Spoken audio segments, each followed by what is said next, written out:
Sir minus Imran Khan या minus एक शख्सियत के हद तक आप क्या कहेंगे, क्योंकि दूसरी तरफ बताया ये जा रहा है कि अभी मजीद सख्तियां होनी है जो बाहर हैं, चाहे पाबंदियां हों, डिस्क्वालिफिकेशंस हों या हटाना हो, गिरफ्तारियां हों, this is all very much on the cards.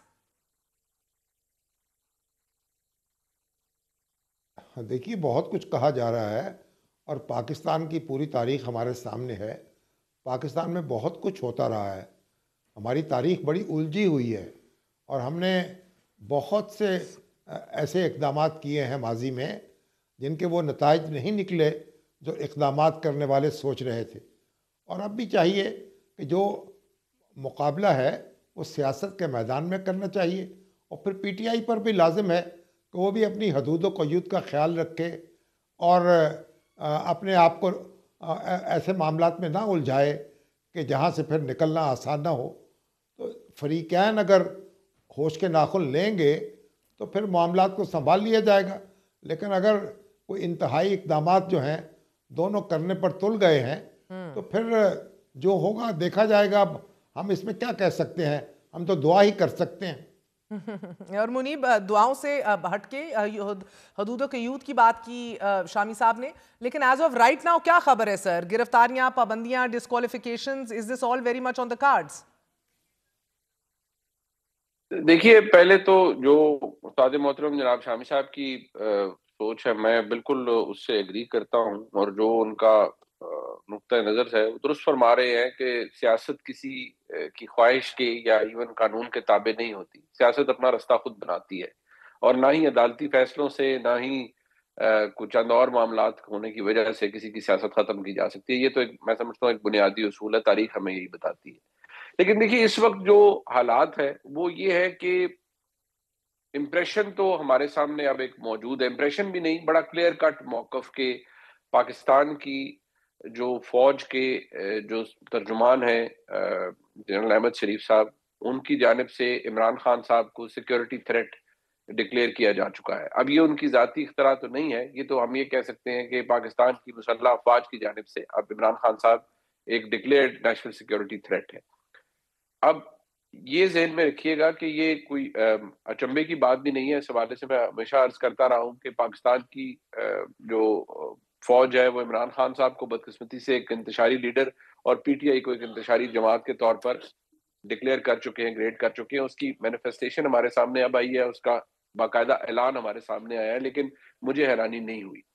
देखिए, अब ये होगा ये कि जो लोग जरा उसका रिएक्शन दे रहे हैं उनके लिए मुश्किलात हो सकती हैं। उनमें से बहुत से लोग मुख्तलिफ कवानीन की जद में आ सकते हैं।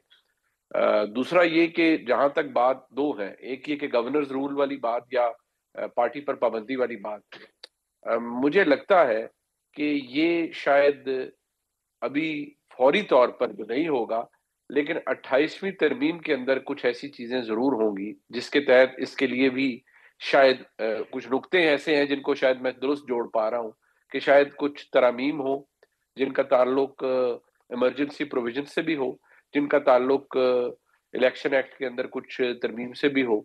यानी जो आर्टिकल 234 है, जो इमरजेंसी प्रोविजन आप इन्वोक करते हैं सूबे के अंदर गवर्नर्स रूल लगाने के लिए, उसकी दो कंडीशंस हैं। एक आइन के मुताबिक पहले ये कि या तो वहां की असेंबली रेजोल्यूशन पास करे या आप दोनों हाउसेस, जॉइंट हाउसेस के सामने रखते हैं, फिर उसे दो एंडोर्समेंट मिलती है, 2 महीने बाद, फिर 2 महीने बाद, फिर 2 महीने बाद, एट मैक्स आप 6 महीने तक ले जा सकते हैं, जो अभी तक आइन में दर्ज है। लेकिन कुछ इशारे ऐसे मिल रहे हैं कि शायद ये तब्दील हो जाएगा। शायद इस मामले को पार्लियामान से निकाल कर, हो सकता है ये सिर्फ किसी की सोच हो और ये पूरा ना हो पाए, लेकिन अगर मैं दुरुस्त समझ पाया हूं और अगर ये पूरा हो पाएगा तो ये मामला पार्लियामान से सिरे से निकलकर आईनी अदालत में चला जाएगा। सदर अपनी एस्टिमेशन में अपनी सेटिस्फेक्शन के बाद प्रोक्लेमेशन अनाउंस करेंगे और उसको जो शायद वेट करने का अमल है या एंडोर्समेंट का अमल है के पास होगा, वो आईनी अदालत के पास होगा। और शायद इलेक्शन एक्ट के अंदर भी वो तो शायद particularly by virtue of the amendment जो हो चुकी है कि जो कॉन्स्टिट्यूशनल मैटर होगा, इवन जब ये किसी पार्टी पर पाबंदी वाला मामला होगा, ये भी आपको पता है कि सुप्रीम कोर्ट में रेफरेंस जाता है जो वजारत दाखिला इनिशिएट करती है, वो भी शायद तब्दील होकर अब आईनी अदालत की तरफ ही जाया करेगा।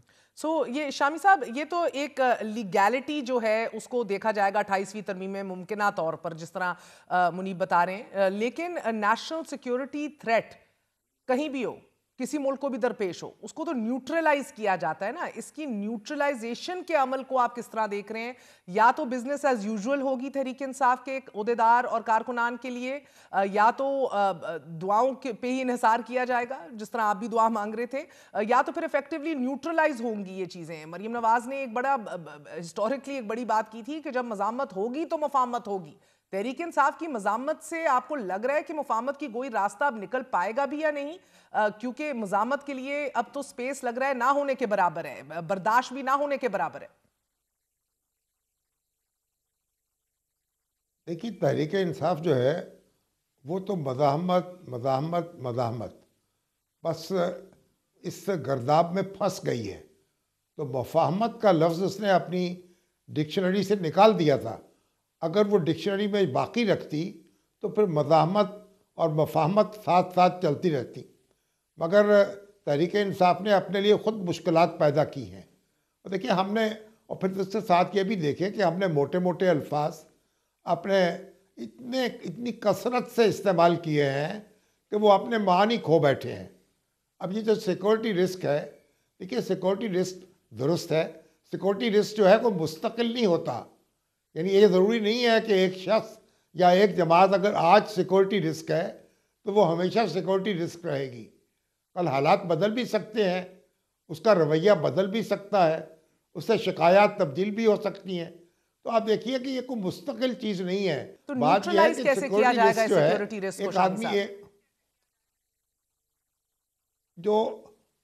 जिसको सिक्योरिटी रिस्क कहा जा रहा है, पहले तो उसको भी कोशिश करनी होगी और उसको भी इरादा बांधना होगा कि उसे इस झंझट से जान छुड़ानी है। उसका अपना इरादा भी तो काउंट करेगा ना।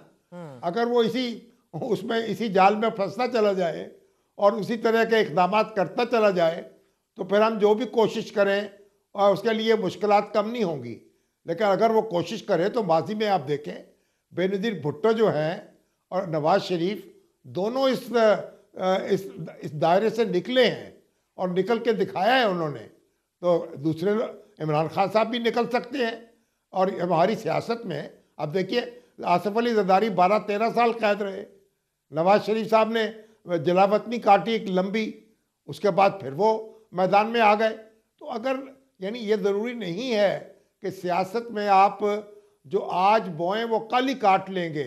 को थोड़ा सब्र करने की भी ज़रूरत होती है, तहम्मुल से काम भी लेना पड़ता है और फिर उसके बाद नताइज जो हैं वो बरामद हो जाते हैं और सूरत हाल तब्दील भी हो जाती है, जैसे कई बार हो चुकी है। सर, मगर ये सब्र की को दिखाना या इसको अमली तौर के ऊपर इसका मुजाहिरा करना सिर्फ इमरान खान साहब को ही अब ये करना होगा, बट जो बाहर बैठे हैं, हुकूमत तो ये दो टोक शर्त आयद कर चुकी है कि पीटीआई बानी के बयानिए से खुद को अलग करे, फिर बात होगी, फिर आगे बढ़ेंगे। ये किस कदर काबिल अमल है आपके लिए?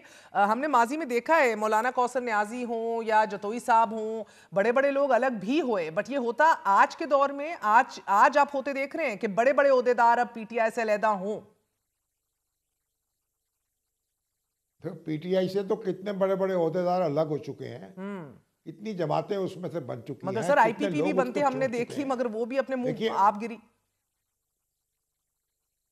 अगर हुकूमती ख्वाहिशात पर मामला चलने होते तो फिर आज जो परवेज़ मुशर्रफ की जो ख्वाहिश थी वो तो फिर नवाज शरीफ और बेनज़ीर भुट्टो तो गायब हो चुके होते तारीख़ में से। तो हुकूमतों की जो ख्वाहिशात होती हैं और सियासी हुकूमतों की ख्वाहिशात, उनको ऐसी ख्वाहिशात नहीं पालनी चाहिए। सियासी हुकूमतों की ख्वाहिशात को भी सियासी होना चाहिए।